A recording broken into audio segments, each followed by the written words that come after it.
Okay, Richard Taylor here with another street story. Now, everybody knows I wrote this book right here, Brushes with Death, the Blood of Jesus, which gives you an insight of the many dangerous experiences I've encountered while I was in the streets and how, once again, God saved me from a lot of those things. Now, this is a story from my early years. That's not in the book, but it might be in the next one. But it just gives you a glimpse into the mindset of a 16, 17-year-old Richard Taylor and all of the insanity that was displayed by my actions. You know, they say people are young, dumb, and full of cum.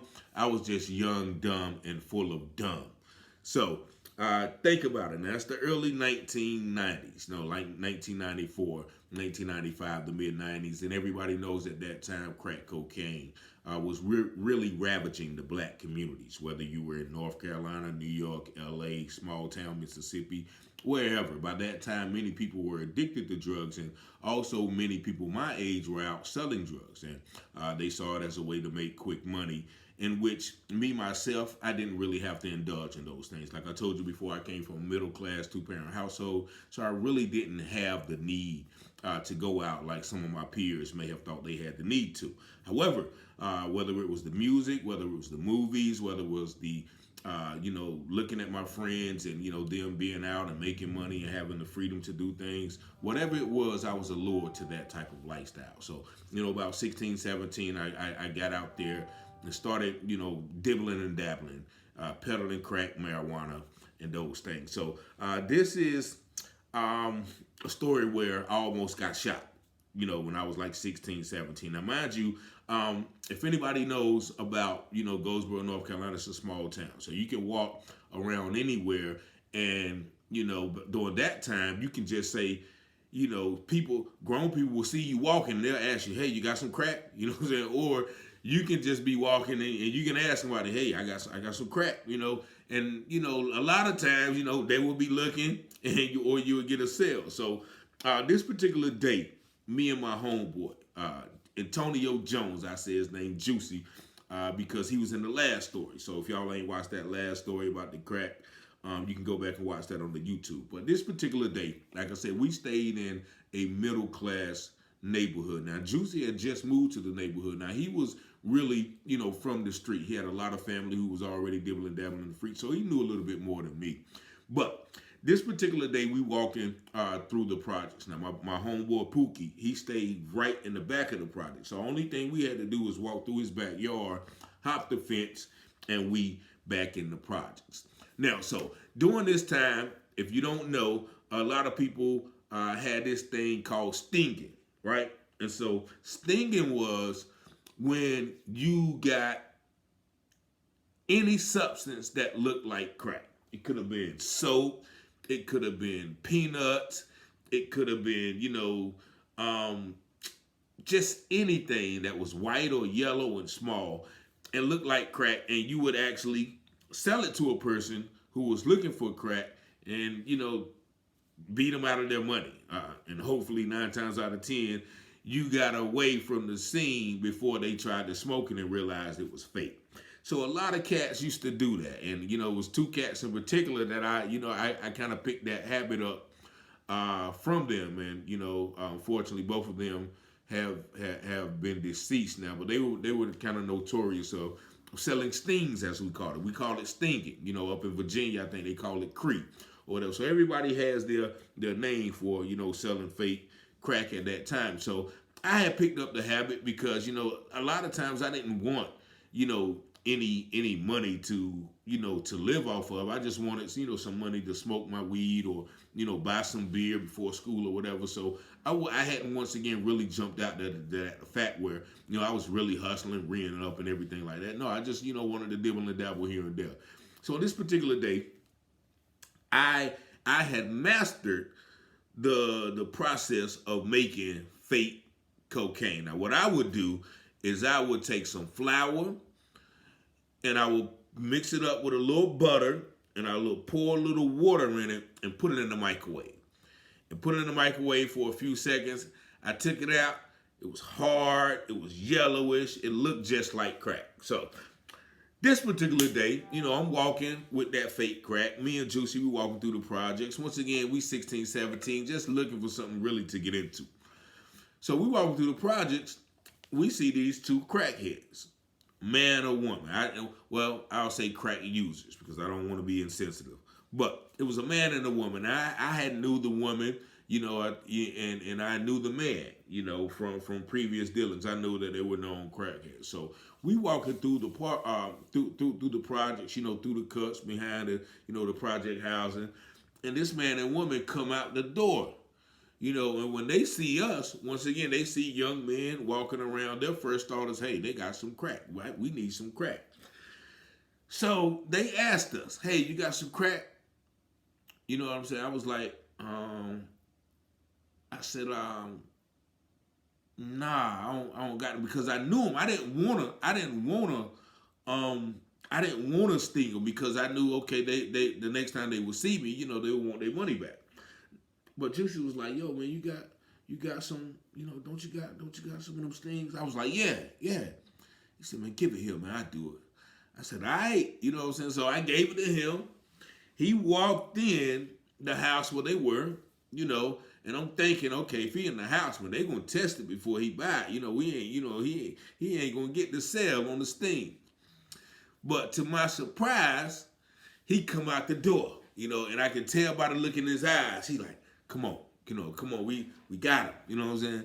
So we go, we dip through the cuts in the projects. We go to the other side of the projects because we got $10 now. So you know what we're gonna do with that? We're gonna buy us a little dime sack of marijuana. So we go get the marijuana. We walking through the projects. We actually already started rolling up, stopped to the white store, got some cigars. We all started rolling up.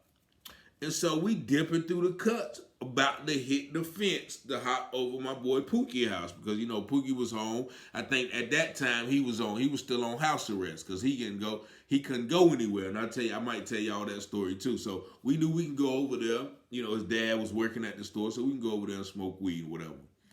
So we was coming through the cut, about to hit the path, to hit the fence.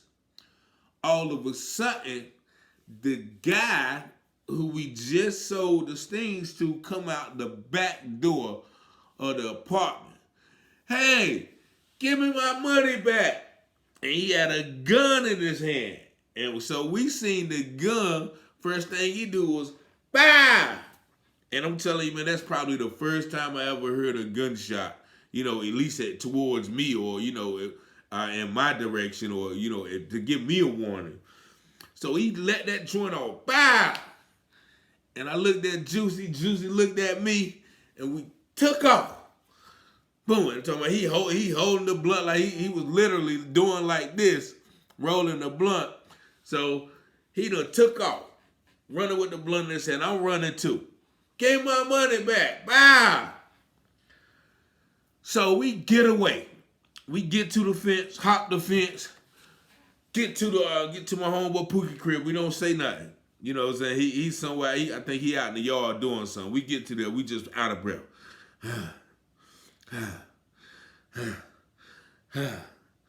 So I look at him. I say, man, you still got the weed? He did his hand just like this. and the cigar was all wrinkled up, but the weed was still in there, and he also had the other bag. So we sat on the porch, man. We sitting there reminiscing about what just went down. And, once again, like I told you in the last story, he always remained calm, like no matter what the circumstances were. So we messed around and sat, smoked the weed, chilled out. By dark time comes, time to go home, right? So what had happened was, in the meantime, during all of that after effects, while we sitting around smoking and chilling, thinking nothing of it, the woman who was with the man who we sold the fake crack to knew me and knew one of my other cousins who was also addicted to crack cocaine. So this woman and this man go find my cousin, get with him, and my cousin tells these people where my parents live. So these people go to my parents' house. tell them what happened. Tell them I sold them some fake crack. And, request the $10 back from my father. And of course, my father, being the man of integrity, the man of God that he is, he reached in his wallet and he gave the people back their money. And, of course, when I got home, I don't even think he even said anything about it, because by that time I had been in so much stuff. Like, he was just, praying for me, I guess. He had gave up talking. But I think I found out about it when I went over my cousin's house, and he told me what he had done and what had happened. I was so mad at him for that. I'm like, yo, I didn't do it. I didn't sell it to him. My homeboy sold him to him. But I had to take responsibility because, I was definitely in on it. So that's just one dangerous story about brushes with Devlin. This is not in the book, but that story just came to mind because a lot of the things I used to do when I was young, like, it doesn't even, I can't remember so much stuff because I was always under the influence of alcohol or drugs and just, full of that youthful exuberance. So I tell this story, for parents who, oftentimes reach out about their sons and things like that. And I tell them, look, man, I did a lot of dumb stuff when I was 16, 17, 18, 19, 20, 21. And so I always encourage them, to just stay with them, just stay loving them, stay praying for them.